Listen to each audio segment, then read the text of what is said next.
Mike Cardano with Roto Experts in the Fantasy Sports Network here with you. And with the passing of Tony Gwynn on Monday, we wanted to just take a moment to reflect on one of the true gentlemen in the sport of Major League Baseball. Now, you won't find his name associated with PEDs. In fact, in a world where everything that happens seems to be made public so instantaneously, it's really amazing that there are no blemishes on his baseball record whatsoever. If you were one that thought Derek Jeter was the most squeaky clean player that you could recall, well, it's probably because you're not old enough to remember Tony Gwynn's 20-year career, spanning from 1982 to 2001. Now, with 135 career home runs, Tony wasn't a slugger, but he was unquestionably the best pure hitter this generation has ever seen. In Gwynn's heyday, we didn't have websites and Twitter to impress us with his baseball statistics, but we looked at baseball cards and box scores. And when we saw Gwynn's name and his stats, we dropped our jaws. Now, with the news of his death Monday at the age of just 54 after a battle with cancer, the internet was flooded with many of Gwynn's stats, each more incredible than the next. Now, most of us know the headlines: the .338 career batting average, the 8 batting titles, the 3,141 career hits in 15 All-Star games. But Gwynn's greatness went beyond that. It could also be found in what he didn't do: strike out. In 2,440 career games, Tony Gwynn only had 34 multi-strikeout games, and the odds were actually better that he would get 4 hits in a game than strike out twice. And he faced some great pitchers, but even the cream of the crop had trouble getting him out. Neither Pedro Martinez nor Greg Maddux ever struck him out. Maddux faced Gwynn 107 times, with Gwynn hitting .415 off of him. Now, Tony did many impressive things on the baseball diamond. Here are just some that stood out to me. Tony's the only hitter with a career average of .338 or higher that started his career after 1940. He actually did top 400 for a 179 game span between July 3rd, 1993 and May 9th, 1995. Tony hit .403 in 697 at-bats. His 16 consecutive 300 seasons are second only to Ty Cobb. Of the top 12 batting seasons since the expansion era began in 1961, Gwynn owns 4 of them. In 1994, Jeff Bagwell hit .368, the 13th best since 1961, but he didn't win the National League batting title because Tony Gwynn was nearly 30 points better. This one's one of my favorites. In 2 strike counts for his career, Tony Gwynn hit .302. Now, that statistic has only been measured since 1988, and since then, that mark is easily the best, with Wade Boggs second place hitting just .260. Now, from 1984 to 1999, there was only one season that Tony Gwynn wasn't named an All-Star. That was 1988. But he won the National League batting title that year, hitting .313. We may not have been playing fantasy baseball with all the internet bells and whistles that we have today when Tony played, but we were playing. I'd like to bring on the godfather of fantasy baseball himself, Lenny Melnick, to talk a little bit about what Tony Gwynn meant to the game of fantasy baseball. Now, Lenny was not only there when Jesus created the heaven and earth, but Lenny was there when he created fantasy as well. Lenny, you with us? Yes, sir. And a sad day with the passing of Tony Gwynn, who was absolutely an ambassador to baseball with that infectious smile. He was also called the baseball scientist, the way he studied the game of baseball, had his wife take videos and the whole thing. But, you know, when you think of Tony Gwynn, Michael, you got to think of the word consistency. He had 11 different years where we stole 10 or more bases. 4 years we had double digits and triples. 82% success rate for his career at stealing bases. 8 batting titles, 5 gold gloves. The kid was just tremendous.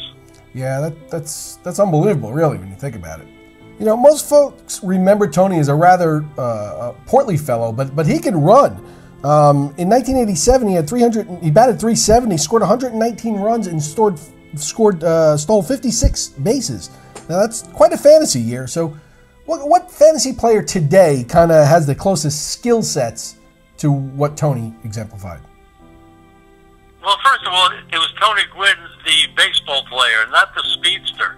His first step was very quick. He did have that, but he was able to read pitches.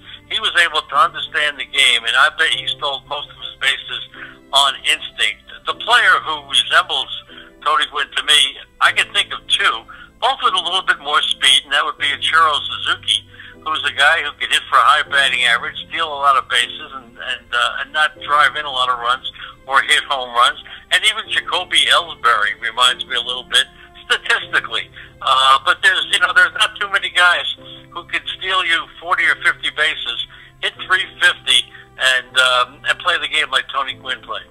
Now, when Tony was in his prime, from a fantasy perspective, where was he being drafted? What price was he going for? What round? You give me a 12-team mixed 5x5, for example. In the auction format, that was prevalent in the 80s when Tony Gwynn was at his best.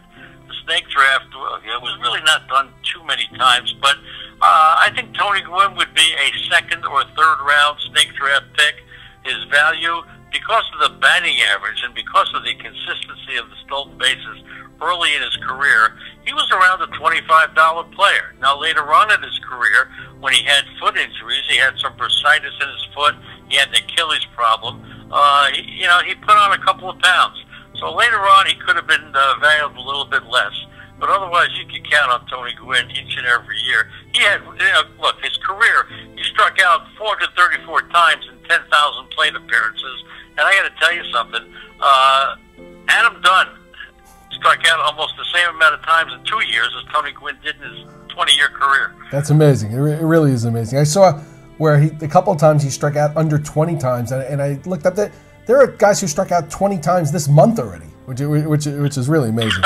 It's crazy. Yeah, also, in the year 1987, he never had more than 8 at-bats without getting a hit, and he got hits in 82% of the game. So there you go. It's all, anytime you talk about Gwynn, you talk about consistency. So who were some of his contemporaries? Who were the people that were drafted right around where he was at the time? Well, of course, when you had 30 stolen bases as the benchmark for good steals, there were so many guys. There were 30 players who would steal 30 stolen bases or more. But guys like Willie McGee, Brett Butler, Paul Molitor, Ozzie Smith, and even Tim Raines were guys that could hit for good average, steal some bases, and hit an occasional home run here and there. Raines was probably among the best of the group, but Tony Gwynn absolutely ranked second. There's just very hard to come up with players like that. Of course, as pure hitters in the game, you could say Rod Carew, you could say Tony Gwynn, you could say Wade Boggs, as classify them as the purest hitters ever in Major League Baseball. Now, Tony really, I spoke about this a little before. He kind of stayed out of trouble for the majority of his career, for most of his career, really. You really can't dig up any dirt on him. But he was a little different than some of the players in the fact that he was extremely loyal and he did what was right regardless of what people thought. So what were some of the differences that you saw in him from other players? Well, first of all, in the 1980s, he was on a very difficult San Diego team that was filled with guys, John Birch type of guys. The John Birch Society was pretty popular then. He was above it. Also guys like Alan Wiggins, who was suspended for drugs and other things. That clubhouse was supposedly filled with those kind of players, and Tony Gwynn was right above everybody. But the thing that stands out about Gwynn, never a home run hitter, but he was under a lot of pressure to change his swing and hit more home runs. As a matter of fact, Jack Clark, his own teammate, even criticized him for not hitting the long ball. He felt that Gwynn was putting himself, his batting average, ahead of his team. The other thing that Tony Gwynn did, he wanted to stay in San Francisco, and he resisted, even against Major League Baseball Players Association demands. He resisted going free agent. He didn't care if he lost millions of dollars. He wanted to stay in San Diego, and those are the two things that kept Tony Gwynn above everybody. Do you have a favorite memory of Tony Gwynn, whether on or off the field?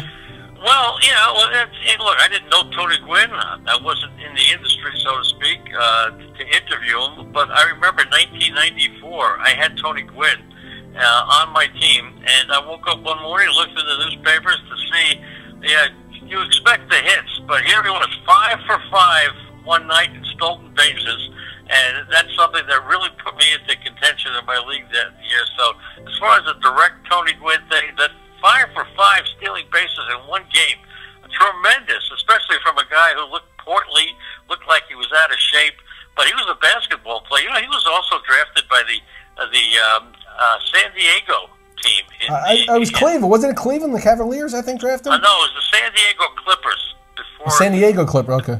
Yeah, it's called the San Diego Clippers. He was drafted in the 10th round. From the same year, he was drafted by the Padres in round 3 in baseball. Well, he had quite a career and quite a life. The godfather of fantasy baseball, Mr. Lenny Melnick, ladies and gentlemen, with his remembrances of the late, great Tony Gwynn, who was taken from us way too soon.